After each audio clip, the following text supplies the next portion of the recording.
Всем привет! С вами канал Геральдика и Вексилология. Сегодня свой обзор я посвящаю гербу Союза Советских Социалистических Республик. Государственный герб СССР – официальный государственный символ СССР. Наряду с флагом и гимном, герб был установлен Конституцией СССР и представляет собой изображение серпа и молота на фоне земного шара, в лучах солнца и в обрамлении колосьев, с надписью на языках союзных республик пролетариев всех стран: «Соединяйтесь». В верхней части герба – пятиконечная красная звезда с желтым ободком. Надписи на государственном гербе Союза Советских Социалистических Республик на языках союзных республик воспроизводятся на ленте, обрамляющей колосья, в следующем порядке: внизу в центре на русском, снизу вверх с левой стороны на украинском, узбекском, грузинском, литовском, латышском, таджикском, туркменском, с правой стороны на белорусском, казахском, азербайджанском, молдавском, киргизском, армянском, эстонском. Государственный герб СССР символизирует союз рабочих и крестьян, добровольное объединение равноправных союзных республик в едином союзном государстве. Равноправие всех наций выражает идею интернациональной солидарности народов СССР с трудящимися всех стран планеты Земля. Материки на гербе изображены светло-коричневыми, девизы – золотыми буквами по красной ленте. Колосья символизируют жизнеспособность государства, процветание, солнце, свет коммунистических идей, светлое будущее. После образования СССР в 1922 году была создана комиссия по выработке советской символики, которая работала на Гознаке, Главное управление производством государственных знаков.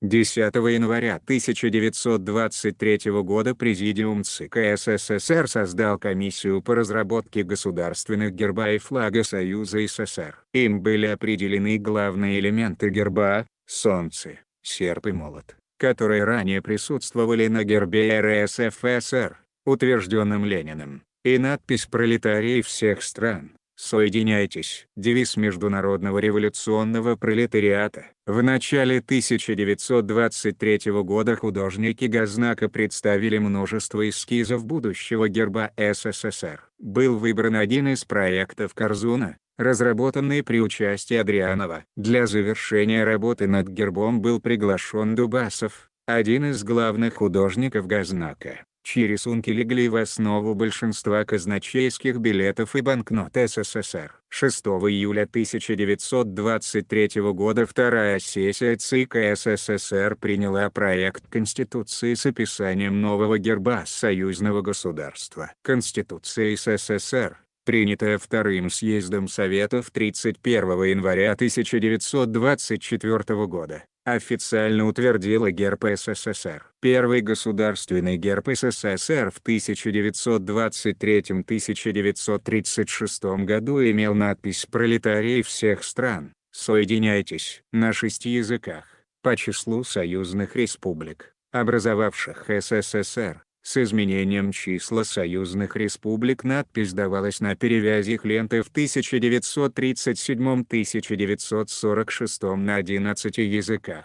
Упразднение ЗСФСР и включение ее республик непосредственно в СССР в 1946-1956 годах на 16 новые советские республики, вошедшие в Союз СССР в 1940 году. С 1956 года, на 15 языках.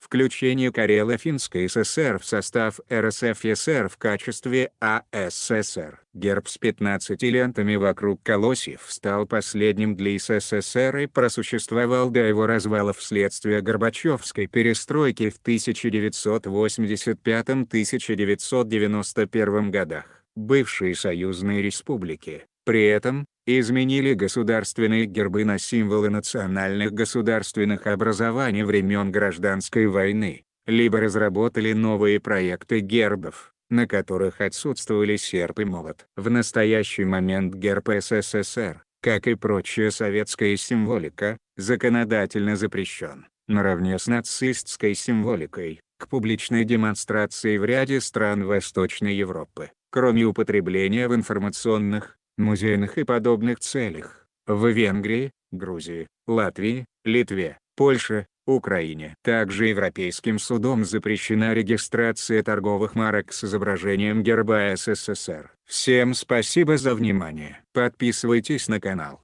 До скорых встреч!